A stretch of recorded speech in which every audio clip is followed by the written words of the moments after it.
And I think for right now, people need faith. Faith needs the lead. We need to show a different way. From Interfaith Alliance, this is The State of Belief, where religion and democracy meet. I'm Interfaith Alliance President Reverend Paul Brandeis Raushenbush in New York City. We need to show, some often refer to it as the third way of being.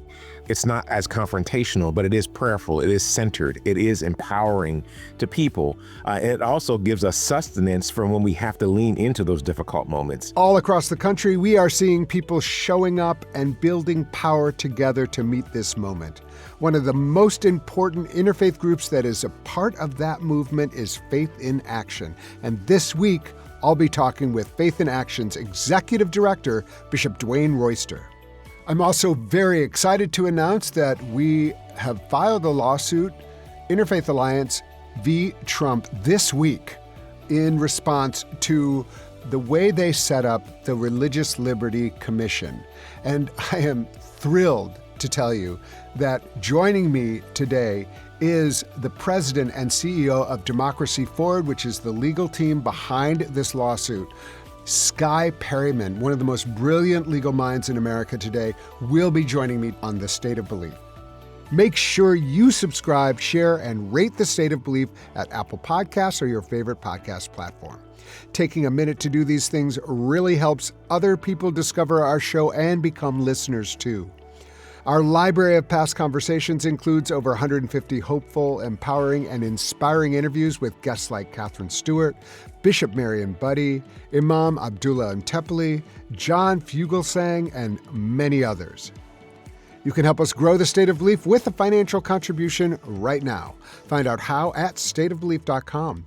And you can also support and join the work of Interfaith Alliance at interfaithalliance.org. Go there and sign up for our emails. You will not regret it.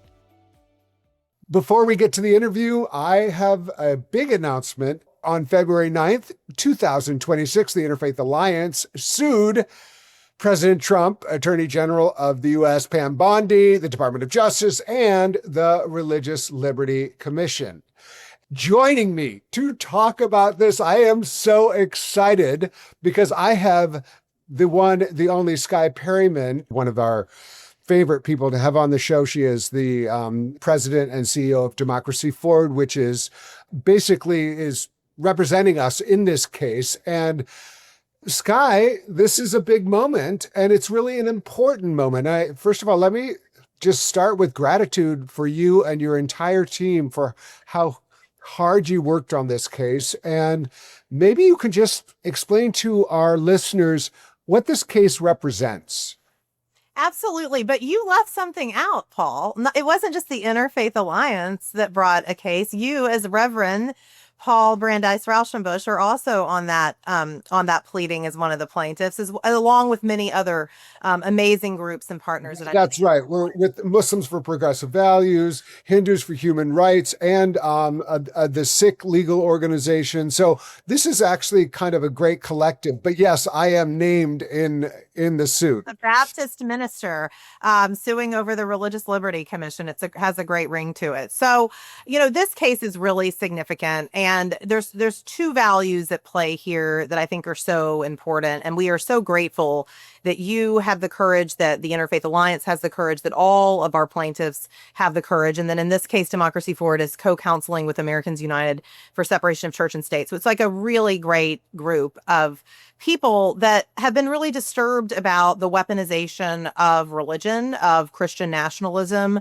by the government. And the Religious Liberty Commission is the latest example. You have a commission that the president purports to set up, says that it is about religious liberty, religious pluralism. And then you look at who has been appointed to this commission.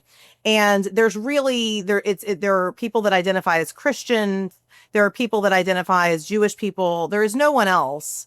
But even among the Christians and the Jewish people that are on the commission, these perspectives only represent a very narrow version of their faith. So you have kind of a doubly problematic situation where there's a picking and choosing of particular, very narrow doctrines that really don't represent the vast majority of Christians in this country. You and I both identify as Christian, don't represent the vast majority of Jewish people in this country. And then on top of that, you have no other interfaith participation. And then you're using language like Religious Liberty Commission, which is something that every American cherishes, the idea we do have the freedom to worship in this country and that the state doesn't back a particular religion. So there's really two big value-based things going here. One is the weaponization of the word religious liberty, of our nation's deepest values, and the action that this administration has taken to set up a commission that is sponsored by the government that really doesn't represent religious pluralism. That is, raises lots of, constitutional values and values from the founding of the country, which the complaint goes through and addresses. The second is about transparency in government.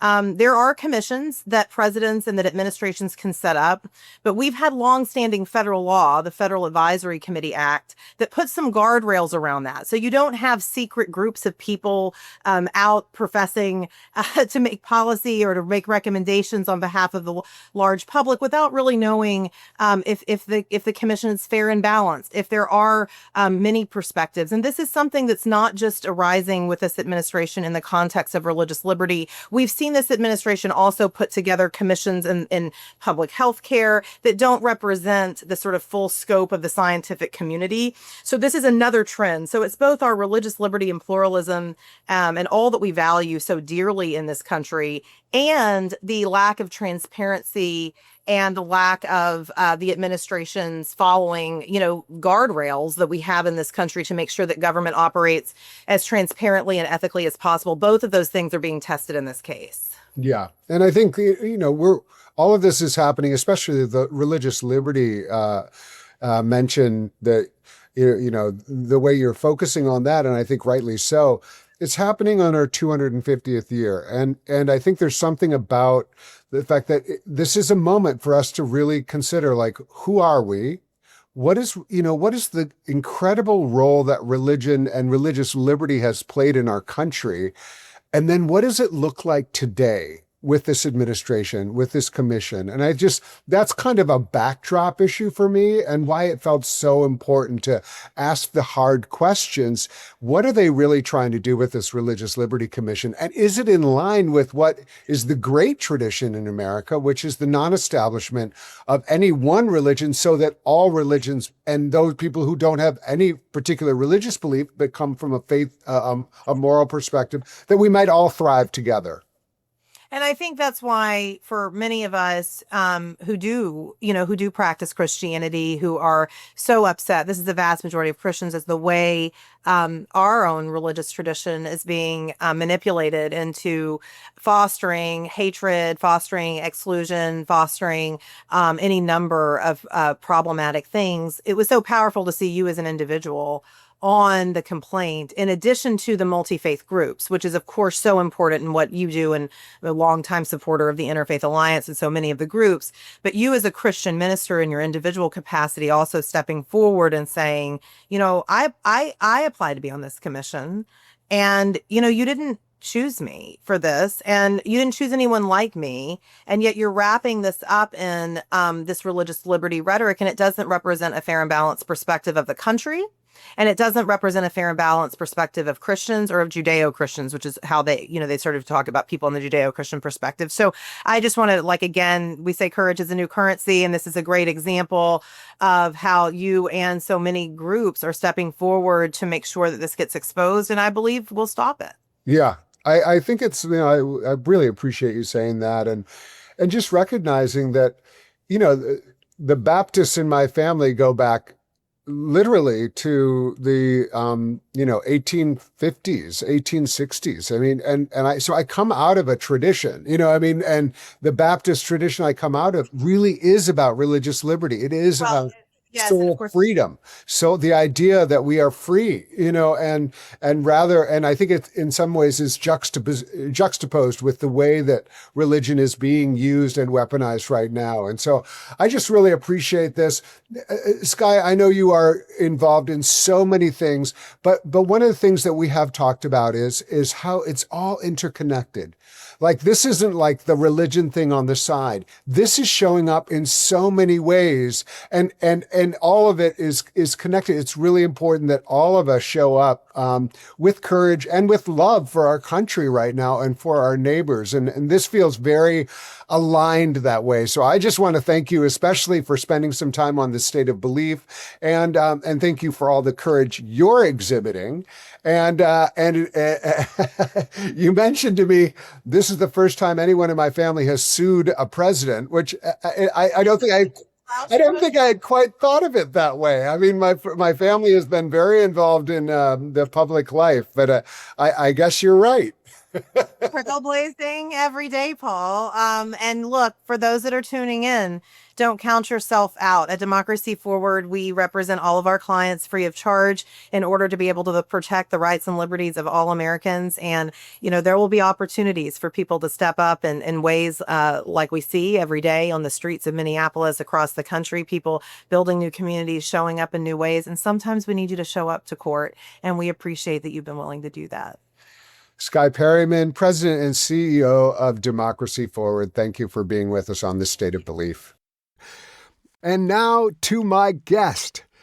Bishop Dwayne Royster is Executive Director of Faith in Action, a grassroots, nonpartisan, global, faith-based organizing network. Faith in Action works with over 1,000 congregations in more than 200 cities and towns through its 46 local and state federations. Before he took over Faith in Action, Bishop Royster was Executive Director of Power Interfaith in Pennsylvania. Bishop Royster has decades of pastoral experience in churches, but now I feel he is serving as a pastor to the nation in our time of crisis. And I will say Bishop Royster also, with Faith in Action, is one of the most trusted and beautiful and open partners of Interfaith Alliance at this time. Bishop Royster, welcome to the State of Belief. Thank you, Pastor. Appreciate you having me on today. I'm really excited to be here. We just saw one another last week in Washington, D.C. If you're ever wondering what's happening, what is going on, well, things are happening, things are going on. And one of the things that just happened was that Bishop Royster, along with a big coalition, helped to organize an incredible event in Washington, D.C., and the nation's capital. Bishop Royster, that came together in like 6 days. It was crazy how you made that happen. You, and along with a lot of your team and a lot of our colleagues, can you walk us through what went down last week in Washington, D.C.? Thanks, Paul. A lot of this is really spurred on by a team of ours that went out to Minneapolis, Minnesota to support Isaiah, Minnesota, which is one of our organizations, Isaiah Faith in Minnesota, which belonged to Faith in Action and Faith in Action Fund. And then there was March, which was another organization out in Minneapolis of religious leaders that were working to support their community in the midst of the great tyranny they're experiencing from ICE right now.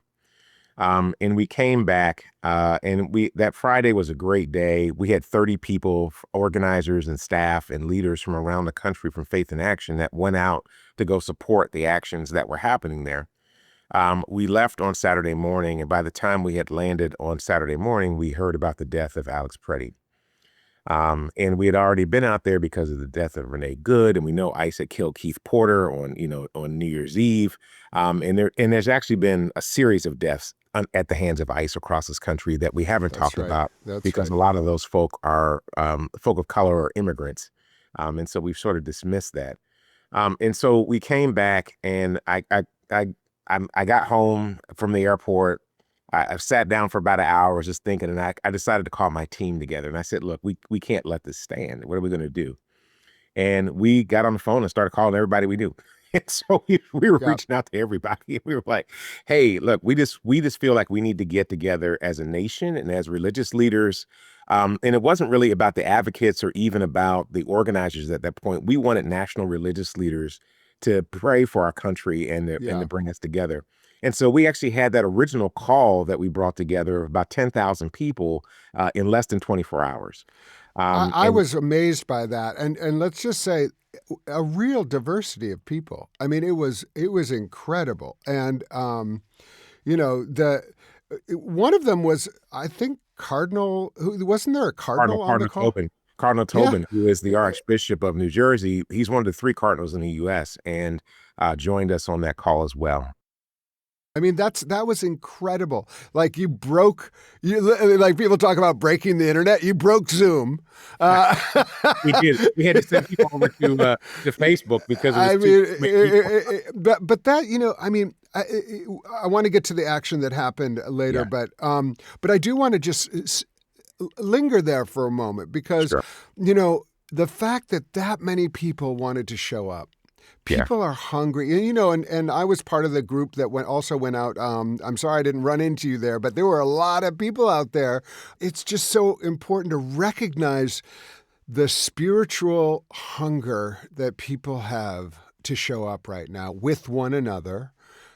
Recognizing, something has to change, and I want to be a part of it. I want to be there. I'm not going to let them do it. I want to do it. And I think that the fact that you could get that many people that quickly, and also, I saw it and I was like, ooh, I want to be a part of it. Not, I don't have to speak. I want my organization to be associated with this. And then all of a sudden, other people started, whoa, whoa, whoa. And eventually that list of organizations must have reached 30, 40. I mean, it was people recognized the moment. And so a wonderful catalyst in that moment, and that faith needed to show up. Can you say a little bit about that? Because that's kind of the beginning and end of what you and I do, is like, it's Sure. actually important that faith shows up in moments like this in a specific way, and saying something clear that the people know in their heart, but need to have articulated into the world. Talk to me about why faith. Faith is so critical. And I want to say, even going back to that call, that it was multi-faith, right? So there were all kinds of traditions Oh, that yeah. were on that call. It wasn't just Christian. It wasn't just Protestant. It wasn't just Catholic. It wasn't just Muslim, Jewish. We had Buddhist prayers being lifted. And I think people are longing and hungry for something far deeper than what we're experiencing right now, right? It's not enough. I've often talked about this in the movement spaces. We want to talk about the issues that are important, but people also want to know that they belong, and there's a place for them to be able to be situated and to find truth. And I think for right now, people need faith. Faith needs the lead. We need to show a different way. We need to show, some often refer to it as the third way of being, right? Where we're not necessarily, it's not as confrontational, but it is prayerful. It is centered. It is empowering to people. It also gives us sustenance from when we have to lean into those difficult moments, like being in negative 22-degree weather in Minnesota, right? 100%. And tens of thousands of people are out there. Almost 50,000 people are out there in negative 22 weather, marching, and saying that we don't want ice in Minnesota anymore. Yeah. People are hungry. And even, adding to that, like every day on That's the right. streets, That's right. watching, witnessing, That's being right. there. I mean, that's, and again, it's important to say, like, I don't think either Bishop Royster or I are saying that it's only faith that has to do it. But faith is an important part of a broad effort to say this is who we are going to be in this moment, and faith can offer for those of us who are faithful, and just what you said, like a reservoir. That's right. Of courage, a reservoir of resolve, That's right. and to get out there, not only to march, but also to witness, to do, frankly, what so many are doing in Minnesota and all across the country. And so I just, it's really important. But I loved what you said about like just the spiritual power, and also like the diversity of voices. Up next, much more with Bishop Dwayne Royster. You're going to want to keep listening for why Bishop Dwayne thinks 2026 will be the year that faith communities tell a different story about America, and specifically faith in America. You can hear full episodes of The State of Belief anytime on our website at stateofbelief.com. You'll also find links to topics we discussed this week, as well as transcripts and more. And make sure you subscribe, share, and rate The State of Belief at Apple Podcasts or your favorite podcast platform. You're listening to The State of Belief, where religion and democracy meet.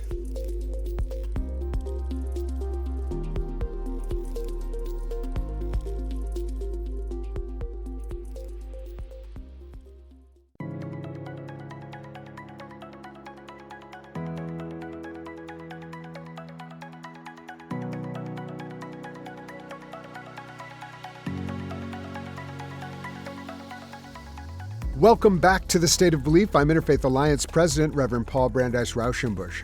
My guest is Faith in Action Executive Director, Bishop Dwayne Royster. This is something I talk about, and, as long as we're talking about faith, right now, it's hard to find someone who you might call on the other side who is inspiring in any way. I saw Franklin Graham, praying for ICE, and you're kind of like, really? How does that feel in your soul right now? There's no, it's not like they have this soaring rhetoric that, that is rooted in religion that is inspiring the nation. People can see it for what it is. Yeah. Christian nationalism, and we're also very clear that in many ways it's white Christian nationalism. Oh, yes. It's driving this. Yeah. Let me be controversial for a moment if I can.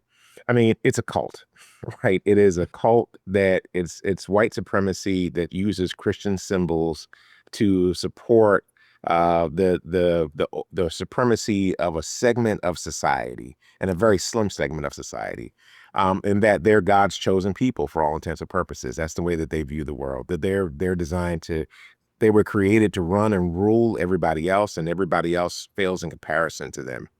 And I think it's important for us to understand that's what it is. And the thing about it is that people know truth when they hear it.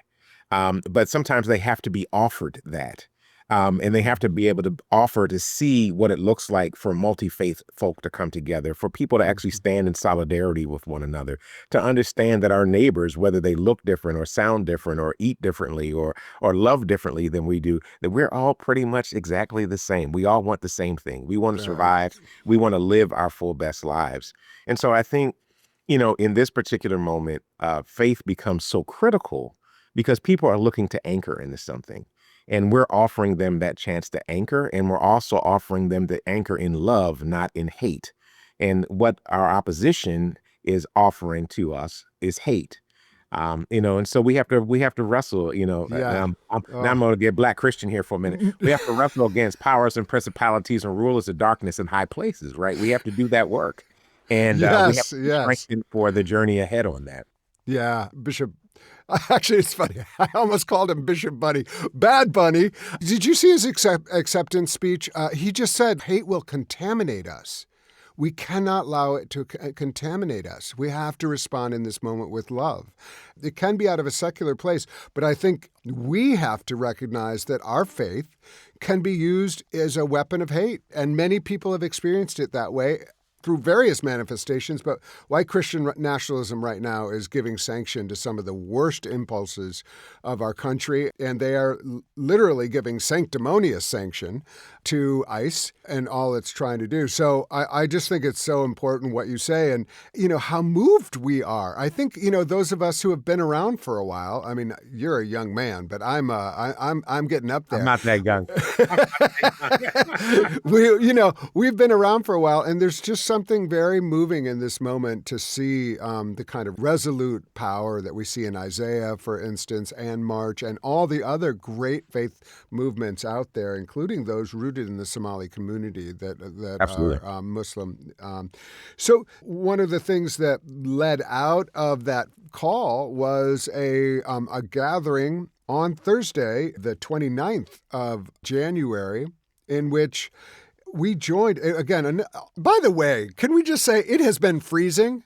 What's going on with the weather? Everything we're trying to do is being done in insanely cold weather. Anyway, it was another insanely cold weather day in D.C., but it was not cold in the ELCA Reformation Church that's right next to the Capitol. Mm-hmm. I've been at events many times at that church. I have never been at an event where people were squished in and there was still not enough room. It was crazy. People were packed from around the country as well as local. Talk to us about that event and then what happened after it. Yeah, so Sunday we had the call. We issued a call, and I hadn't really talked to anybody about it. I just said, okay, I'm going to lift this up and see what happens, and pray that God, works through us. And so I said, look, everybody, this is Sunday night. I said, let's gather in D.C. on Thursday, and we got to go tell the Senate, not another dime for DHS, not another dime for ICE. and let's go. And folks started responding immediately. We had a call the next day with all the co-sponsors, and we started organizing that Monday. We had 450 clergy leaders from around the country show up in 72 hours. People, planes, trains, automobiles. We Right. we didn't offer hotels. We didn't do anything. People just came in whatever way that they could. And 450 clergy showed up. We did over 50 Hill visits with senators that day. We had 58 people that were arrested in the Hart Atrium, singing and protesting and calling for the Senate not to fund ICE anymore. Almost 30 of those 58 were arrested for the first time. Many of Mm. them said this is the first time they've ever done any level of activism like this in their lives, because people are I saying, was very, I was very impressed by that, and it included the ELCA bishop of yes, D.C., I believe, and yeah, which Bishop is, Phil Hirsch. there's an idea out there of like Lutherans milk toasty, marshmallows in their Jello, and yet people are really understanding the moment we're in. Now, you also, I believe, were you arrested? I was one of the Yeah. 58 that was arrested. Yeah, tell me about that experience and what it means to take that step of saying, I'm actually going to break the law in a very peaceful, this is all, by the way, nonviolent. That's right. It is well within the rights and the history of this country. This is an important element of our society, getting nonviolently arrested for your beliefs. This is part of an American right to do that. So talk to me about your spiritual process to make that decision, in addition to visiting the Hill and speaking out and doing all the witnessing, basically saying, my body is here for this moment. I had to discern this with my wife before we did this, because, certainly the way federal authorities are operating right now, this is not normal times, right? And we've all, I mean, I've been to the Hill before, I've done actions like this before, but like the way that they're operating is very different. And so it really had to get centered, had to get deeply prayed up for that. And we actually offered special prayer for the folk that were engaging in this level of civil disobedience at the Hart Building. When we got over there, we sang. It was actually funny. We actually sang. We didn't even talk. We just sat down and started singing in that space. It was a song that was being sung in Spanish. And I forgive me, Kairos, the organization Kairos Center was leading it, and I don't remember the name of the song. Uh-huh. But it was very powerful and very beautiful. It was actually very haunting in a way, the way it sounded in the Hart Atrium. And I remember I was standing because I didn't want to get down on the floor. My knees are bad, so getting up is complicated. And so I was standing there, and the officer came up to me, and he said, are you risking arrest? And I said, yes, sir, I am. For all my neighbors that don't deserve to be arrested, detained, or deported, I am. And they handcuffed me and they put me in the back. I was actually the third person arrested in the group. It was just, and it was actually something definitively powerful about that moment, because I felt like I was doing the will of God. Mm. I was really in that space and in that zone that we're making a testimony, much the way Paul and Silas did, in the ways that they continued to preach and tell the good news, that we were trying to show up and be good news for our neighbors that needed hope and needed some way or another to feel that people actually loved and cared about them. Yeah, I mean, it's such an important testimony around like, what does loving your neighbor mean right now? What Mhm. does showing up really mean? And I think that is, if you go to the heart of what we're talking about in America, and even if you think about what democracy is, Mhm. like if democracy means anything, it's about loving your neighbor, being committed to being in community with That's right. people who can be very different from you, but being willing to love them That's and right. and say your life is actually as valuable as mine. That's right. Not more, not less, but as valuable as mine, and we deserve equal rights and equal freedom. And I think it's I think it's so important for all of us to hear that and to root all of our actions. Now, whether not everybody wants to get arrested or can get arrested, if there's lots of reasons why that's not you had to have that consultation with your wife, and because you don't know what's going to happen or how long you'll be arrested for.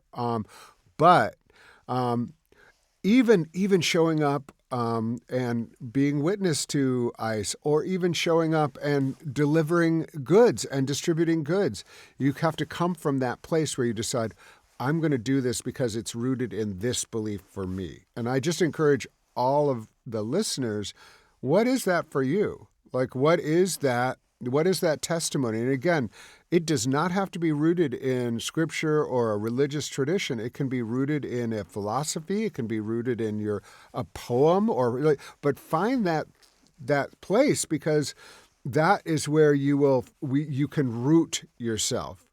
Sure. Kind of when the going gets tough. And I mean, it was extremely moving to see. One, it was moving at the start, because I had to go to another conference, so I missed a lot of the action. But seeing the big line of clergy, because there were many more clergy there who got arrested. Yeah, so there were 450 clergy that were there, and then there were 58 of us that got arrested. So we had a series of teams: green team, yellow team, red team. Yeah. And we should say, like, there were folk that their job was just to go do the visits with the senators. Right. And so they went off and did those visits. And we should say we had 25 clergy from Minnesota that went with every team, so that there were Minnesota clergy that were telling. And so Isaiah sent folk, there were other folk that came from other places, but we sent them specifically to go meet with every senator, also with the folk whose state the senator was from, that were in the room. So wanted to hear that live witness, that live testimony. Yeah, that's organizing people. Well, I just want to say, congratulations. And at this point, let's do a little PSA. Faith in Action is just faithinaction.org. Go on faithinaction.org, get on their email list, find out what's happening. Don't abandon Interfaith Alliance, but it's not a zero-sum game. I mean, I think that's what's been important as well, is that there is an opportunity here for us to come together and support one another. And that's, it has been an honor to be walking alongside Faith in Action over this past year and a half, or how long. And going forward, it's just, we all need to show up, and we all need to show up together and be powerful in this moment, because the stakes are very high. Let me just take one step back. What is your background? Like, where are you from? Where were you raised? Who raised you? Let's go a little bit into who is the person of Bishop Royster. Yeah, so I'm born and raised Philadelphian, Pennsylvania. I need to clarify that. There's more than one Philadelphia, but I'm a born and raised Philadelphian, son of Dennis and Audrey Royster. My dad worked for the phone company all his career after he was a Vietnam vet after being in the military. He worked there 30 years, from the time he was 18 to the time he was 48. He retired at 48, which is incredible. It took 30 years. He did early out for him. Eventually went back and did some consulting work. My mother actually was a community organizer in Philadelphia back in the 70s. And so it's actually kind of funny. There's a picture of my sister, brother, and I with my mom at an action that they were doing a few blocks from our house, in the mid 70s. Yeah, that's why I said I'm not that young. I've been around. Yes. I've been around for me. So, I mean, I have a sister and brother, married, got a couple kids, got a grandson, a 5-year-old grandson, will be 5 in May. Just my religious background real quick. It's actually funny. My mom was the daughter of a deacon, and my dad was the grandson of a Baptist trustee. So they were both Baptists. And they both loved the Lord, but they despised the church growing up. And, I think I vibe with that a little bit. I said they were the folks spiritual but not religious. I mean, we couldn't eat without praying in the household. We had Bible study. My mom was doing Bible study with us. Oh, wow. And my mother's sister was Jehovah's Witness, and we studied with them at one point. But it was actually funny. My religious background is incredibly eclectic. And so at one point, my grandmother, who was a good Baptist woman, said to my parents, "I'm disappointed that you are not taking my grandbabies to church anywhere." And so my mother, responding to her mother-in-law, decides to take us to the Unitarian Universalist Church down the street. And Ooh, you went straight communist. so, so my earliest religious training was at the Unitarian Universalist Church of the Restoration in Philadelphia, and we went That's there for several beautiful. years. And Yeah. it was a beautiful experience. I love the Yeah. diversity, which is part of the reason Yes. why diversity is so important to me today. Yes. Yeah. Um, but And eventually, the spiritual openness that's right, of absolutely, really looking around and saying, okay, there is beauty in many places. absolutely, And that's a really great early lesson absolutely, for someone who is whose spirit is opening up and trying to find truth. I just think yeah. that's one of the great things that the Unitarians offer. Absolutely. But we stopped going and, studied with the Jehovah's Witnesses for a while. Then eventually my grandmother decided that she was going to take it upon herself to take her grandbabies to church. And so we got drugged to church, and my sister, brother, and I. And my grandmother belonged to Zion Baptist Church in Philadelphia during the 70s and 80s. And it was a critical church. Leon Sullivan, late Reverend Dr. Leon Sullivan, was the pastor there. And a lot of people might or might not know about Dr. Sullivan, but he was really critical for a couple of different reasons. One, he was the first African American to ever be on the board of General Motors. Oh. And so he did that. Then he had founded an organization called Opportunity Industrialization Center, which Oh. became a workforce development program that spread throughout the United States and then eventually to Africa. He was the founder of the first African American African conference towards shared business and goals in alignment between the diaspora and the continent. And then the third thing he did is that he wrote the Sullivan Principles, which were principles that governed how the United States dealt with South Africa during apartheid. Mm. And so he was really a critical leader. He founded the first African-American mall in America in Philadelphia, which was started by churches, called Progress Plaza, which exists to this day. Actually, when I was executive director of Power Interfaith, we moved into a building that was on Progress Plaza, Wow. exactly because we knew about what faith power could look like, or as James Lawson would talk about, soul force would look like. Uh-huh.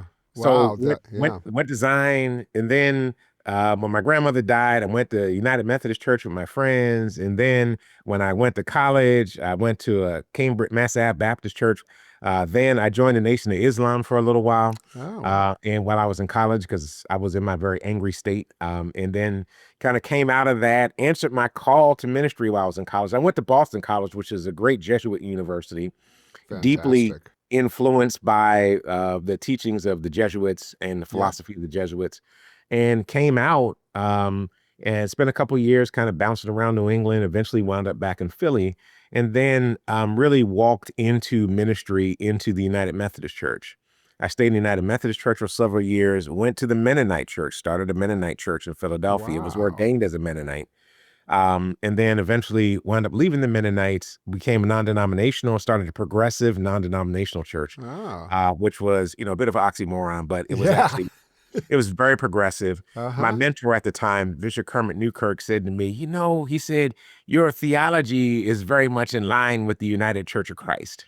Ah. And so we had a fellowship of churches that I belong to as well, which is actually where I'm a bishop. But he said you should really have a conversation with the UCC. He was UCC as well. And so eventually brought that church, which was Living Water Christian Community, into the United Church of Christ. And Mm. so I served that church for 14 years, founded it and stayed there for 14 years. And in the meantime, I was doing faith-based organizing with Power Interfaith. I eventually left both Power and Living Water to become the political director for Faith in Action. Okay. I did that for several years, went back to Power, and then eventually came back as the executive director. But in the meantime, I founded an ecumenical religious order called the Society for Faith and Justice, where we believe that spiritual discipline, social justice is spiritual discipline and spiritual practice. And it gave Uh-huh. space for a lot of people who feel called to ministry, called to do the work, but their parish is the streets, not necessarily inside four walls, Ooh. and creating Yeah. space and opportunity for those folk to get engaged. So that's a little bit of where I am No, in the work. I appreciate that history so much, and I love how it's so clear. It's not always so clear when you're walking it, but when you look back, like even just hearing you talk about it, it's like, oh, you can see how the Spirit was moving, like taking you into all these places that would prepare you for the next, And I wanted to just go back to this society. Tell me a little bit more about that, because that's actually new to me. What's the name of the society again? And does Yeah. it have something where we could find it and learn more about it? Yeah, it's small. I mean, there's only about 20 of us that are part of it. Uh-huh. It's called the Society for Faith and Justice. Yeah. It's a really small entity, started a few years ago. And it was really just, I was talking, and it was birthed a lot out of my experience being in Ferguson after Mike Brown was killed. Uh-huh. And talking to religious leaders who were sort of like, yeah, the church, my denomination says if I want to be ordained, I got to go serve a church first, but Uh-huh. really my parish is in the streets. I'm Yeah. organized. Uh-huh. And for faith-based Okay. organizers that feel called to that work, but don't necessarily see a path for them in that space. And then it was also for pastors who at that time were engaging in social justice, but their denominations or others were saying to them, yeah, that's not really my thing. I don't really Uh-huh. relate to where you are. Yeah. Yeah. And so we started creating this space. So there's clergy in there, there's congregations that are in there are individuals that are in there that are actually operating in their assignments of social justice work. And it's a space for folk to be able to be healed and to hear from Mhm. one another, to support one another. You can find us. We have like a Facebook page called the Society for Faith and Justice on Facebook. You can find it on there. We actually had a website, but the person who Yeah. was doing it got too busy to keep it up. So Well, I mean, I think that the real what I like about it is that making space for people who find ministries in places that are not traditional, that's right. and where where you're not supposed to do ministry, or that doesn't fit the definition of ministry. And I think a lot of us who have been on a path, like for me, like in queer spaces, you're kind of like, that doesn't count. You don't count. And I think a lot of us have had to just say, well, actually, we do count, and we're Right. going to make spaces, even if you don't make spaces. And so, That's right. but I love that. Uh, Tell me a little bit about how you envision this year, Yeah. like, because and this is we're imagining 2026 at Interfaith Alliance and all of our groups and all of our colleagues, and it feels like a critical time for us to bring all we have, spiritually, organizationally, all the power we can amass to meet a moment that is going to make a big difference in how the future looks. Absolutely. Well, it's actually interesting. I did not imagine that 26 was going to start the way that it did. Woo!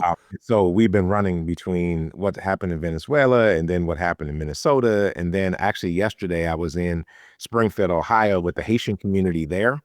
And because TPS was scheduled to end today, luckily a federal judge stepped Right, in and right. canceled that for the time being. The administration, of course, is fighting that.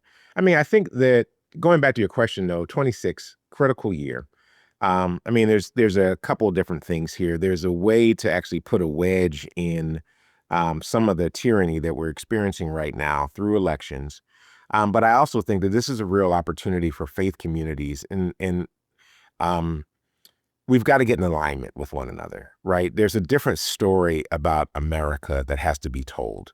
And there's a different story about how faith exists in America that has to be told. We're coming up on the 250th anniversary of our country. We're here. Yeah. And, it actually, we're for Faith in Action, we're operating with this 5-year theme of what I call architects of a new America. And Mm. part of that is the America that we have known will never be again. And it can't. We're in a transitional phase. Dr. Stephen Ray, former president of Chicago Theological Seminary, says there have actually been 5 American republics. And we're Mhm. in that transition point between the 5th and the 6th. And the 6th is actually being contested right now. And so we're actually saying to our folk, what is the America that you want? And these are the conversations that need to happen in homes and in coffee shops and in church basements and synagogue basements and mosque basements and Mhm. various places where people are actually coming up with the America that we want in this moment. And then we need to actually answer the question, how do we want faith to show up? Because right now it shows up in some ways not necessarily on our side of the fence, but on the other side of the fence is very exclusionary and very destructive and very hate-filled. How do we as people of faith want to show up in some very powerful, transformative ways in this year? And I think we're seeing that in Minnesota. We saw it Yeah. yesterday in Springfield, Ohio. There was 1,000 folk gathered to support the Haitian community in Springfield, Ohio. Yeah. There's 15,000 people, 15,000 Haitians there, 60,000 people. The fire marshal had to kick people out of the building because there was so many people there saying, no, this is our community and they are our people too. Uh-huh. And so how do we do more of that in the days ahead? Part of what we're looking at is like a series of actions to tell a different story about faith in this country. Dr. Date M on our staff, Reverend Date M, tells a story about we have to talk about what faith is. And so we're looking at actions on Ash Wednesday and looking at Big Palm Sunday actions around the country and trying to organize into that. I would like to say that was my idea. It wasn't. Somebody else brought it to me and I was like, hey, I like that. Palm Sunday is a revolutionary day. And we're looking at actions on Eid and Passover actions that would exist as well. And then we want to move into the 250th anniversary. Faith in Action and others are looking to host a massive faith event in Pennsylvania in late June, precursor to the 4th of July celebrations that are going to take place around the 250th anniversary, so we can talk about what faith needs to be in this moment. We're trying to bring thousands of people of faith together to talk about what it means to show up as not just a witness, but active participant in the public square. Yeah. And to be able to and that's where I love that, because it's also like, it's not just talking about what we want, but being what we want. That's right. I think that's where, like, the vision of the beloved community was also like that Dr. King talked about, was also something that really was imagined on earth and something that happened as we did the work, not right. just as something that we aspire to in some, future that never comes, but it's actually, and we do, there are glimmers of it right now. You can, when your heart swells and you see what people are doing, you kind of go, okay, maybe that's what I'm feeling right now. So I love that. Well, let me just say that this is going to sound very strange. I'm kind of excited though, because I think for the first time, I see faith folk crossing lines they have not crossed in a very, very long time. I love that. You say it, because I feel the same way, and I feel like the language I'm using, I feel called to this moment, and I That's feel right. like Oh, absolutely. people feel called to this moment, and and there's a certain, a lot of people look at what you do and I do, and they say, oh, that must be so hard, and I'm like, well, it is hard. It's really hard, but also, like, because we're doing it with people who are amazing and give us strength, it's actually like, I feel like it's harder to sit in your home or on your phone than to be out there in some ways, being, surrounded by people who are doing good work. Yeah, it's actually funny you talk about calling for this moment. So back in 24, Faith in Action went through a staffing change and transition, and I wound up coming in as the interim, and I was just being barred from power to be the interim. I wasn't supposed to be a candidate for the permanent ED role. And I was actually in May of 24, I was actually in California with the United Church of Christ doing some work around racial justice training and things of that nature.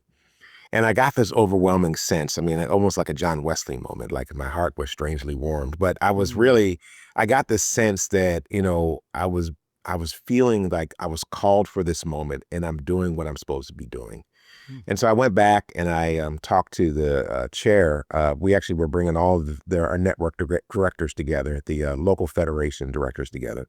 And it just so happened that the chair of the search committee was going to be there. And I said, look, I know I can't apply and, y'all, but if you don't find somebody that you want, let me know. I'll do it. And eventually I wound up becoming the executive director of the organization. And when I asked them later on why, and they said, because you said you answered the call. And I do feel very called in this moment for such a time as this. I don't know how long this moment's going to last. But what I do know is that for this moment and for this season, I'm sitting in the place that I'm sitting, along with a bunch of other gifted and dynamic leaders that are doing that. But here's the other thing that I also know, Paul. It's not on me alone. And we have to work together. Mm. And I keep talking to folk, and I'm like, this is not a moment for big egos. It's for a moment for people with big ideas, with people who want to build big bases of faithful people that actually want to do the work. And that's actually how we're going to make the transition and how we're actually going to get ourselves out of this mess. Mm. Even during the civil rights era, although Dr. King gets a lot of credit, there were millions of people that were Ooh. at work whose names that we don't Yes. know. Yes. Some years ago, I was at an event at People's Congregational Church in Washington, D.C. And there was a gentleman there whose name I cannot remember, and I feel really bad about that. But they were honoring him for his work on the March on Washington. And he said, he got up and gave his acceptance speech. He said, I never marched a day in my life. He said, but every time there was an event, I was doing all the logistics. Mm-hmm. So he actually was the gentleman that managed the logistics for the March on Washington. Mm. And he said, but that was my contribution to the movement. I didn't have to do everything. And I think it's important for folk to understand that we all have different levels of contributions that we need to make. Some of us will need to be in the street. And that will be hopefully a lot of folk. Some of us will get arrested. That's going to be a smaller group of folk. 100%. Some of us are going to have to be the ones to go talk to the power and principality folk, right? There's going to be a set of folk that are going to do that. Some of us are going to be the ones to help fund the movement, and we're going to need that too. Amen. Interfaith Alliance. Amen. Yes. We need folk that are going to pray for the movement across Yeah. all different traditions to make it happen. And I think that's the thing that's going to be important for this moment. We don't have the option to just sit in the pews. We actually have to do something beyond our normal if we actually want to get free. And we're really fighting for our freedom right now. We literally are fighting for our freedom. One of the things we're talking about a lot is courage. And I would love to hear your definition of courage. My definition of courage is being scared to death and still getting up and doing what you got to do. I appreciate that so much. This is not about bravado. This is not about some people are just courageous. Some people are, some people have no fear. Listen, right now, if you don't have any fear, I don't trust you to say it. That's right. Absolutely.